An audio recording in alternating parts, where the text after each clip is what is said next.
While the race for AI captures all of the headlines, there's another one quietly brewing between Silicon Valley executives.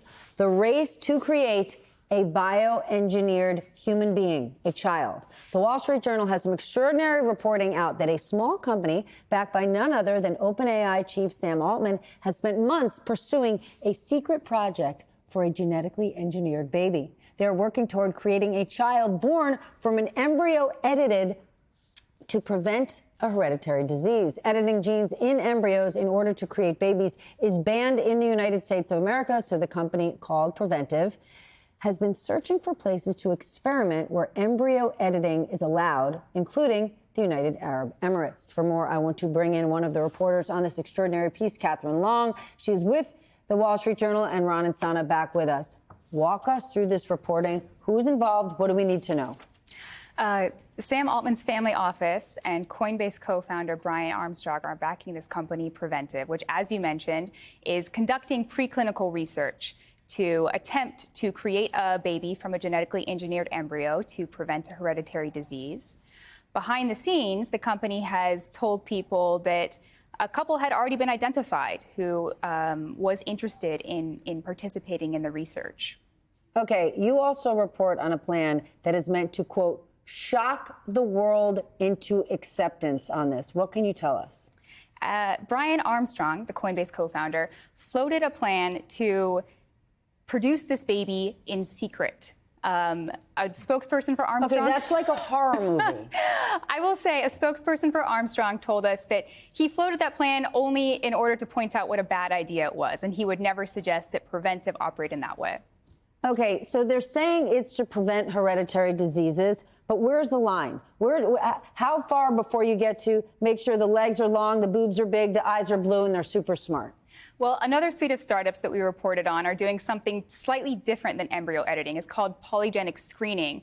And some of those companies are already moving in that direction. They say that they can give parents who are pursuing IVF insight into their potential child's IQ, height, eye color, and a host of other traits, so that parents can choose which embryos to implant based on that information. What's the plan if it doesn't work? If the information is wrong? If the information is wrong, if this genetically modified embryo, if a baby is born and something goes wildly wrong? I think that's yet to be seen. These companies, the embryo editing company Preventive, for one, it's far away, it says, from trying to bring a baby to term with this technology. So this is coming from the Silicon Valley universe that's known for the phrase, move fast and break things. Okay, you said Sam Altman, you said the Coinbase guy. Is the whole industry all in on this? Because right now they are the AI team are surrounding President Trump. And what do they love? Being in a completely unregulated environment. And this, to me, seems like it should be highly regulated. Again, it's currently banned. As you mentioned, it's currently banned in the U.S. Not every country bans embryo editing for the purposes of reproduction. And again, as you mentioned, Preventive is searching for places outside of the U.S. to conduct this research, including the UAE. Scientists in the space, many of them think that this technology is not ready for prime time. Some issued a call for a moratorium early this year. Ron, you and I have covered Silicon Valley, these tech people, for a long, long time, okay? They have always thought of themselves as masters of the universe, but they have taken it to a whole other level with AI. Does this one feel like a bridge too far? Yeah, I mean, I think so. I mean, and it's hard to digest this really and to kind of, process this information that there someday could be designer babies. And going back to my childhood, people talked about test tube babies. And if you read Brave New World, they were decanting children based on their intelligence. They'd put too much alcohol in. The kid wouldn't be that bright. They'd take some. Yes, that book was a nightmare. The book was an absolute nightmare. But having said that, where there have been positive developments in this regard to a certain extent, using CRISPR for genetic engineering to get rid of things like cystic fibrosis for children who already are impaired in some way.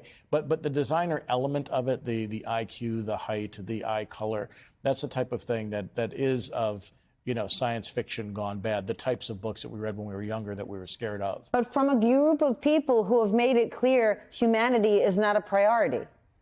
From a group of people who think we can replace humans with AI bots. Now they're saying, well, let's make humans the way we want them. I want to know, how's the company responding to your reporting?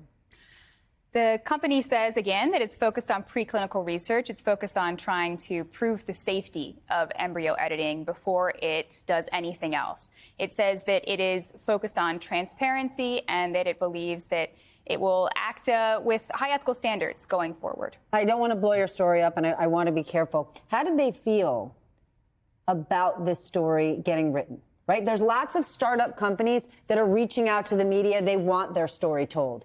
Did they come to you, or did you come knocking on their door? No, it's great that you asked that question. We came knocking on their door when we started asking around about this company. People close to the company, we were trying to figure out what the company was doing. A few weeks later, there was a brand new post on the website, saying we're preventive and we're here to edit embryos, or at least research embryo editing. When we went to Brian Armstrong for comment, he tweeted a few days later saying, "I'm so excited to be an investor in Preventive." Hold on a second. Back this up. You call the company. You ask for a comment. They do not open the door. They do not call you back. And miraculously, out of the blue, 3 days later, he writes a tweet about it. Yeah, I mean, I don't want to speculate about what kind of conversations were going on behind the scenes, but your summary of the timing is correct. All right, we're not going to speculate. The thing that strikes me here is that, unlike prior technological revolutions that took place, this particular group, the AI group, the tech pros who want to move fast and break things, think they know better, and this is a broad categorization, than anyone else. And that ethics be damned, and they will do what they want because they can. It's like Ian Malcolm in Jurassic Park. Just because you can doesn't mean you should, and I don't think they take that to heart.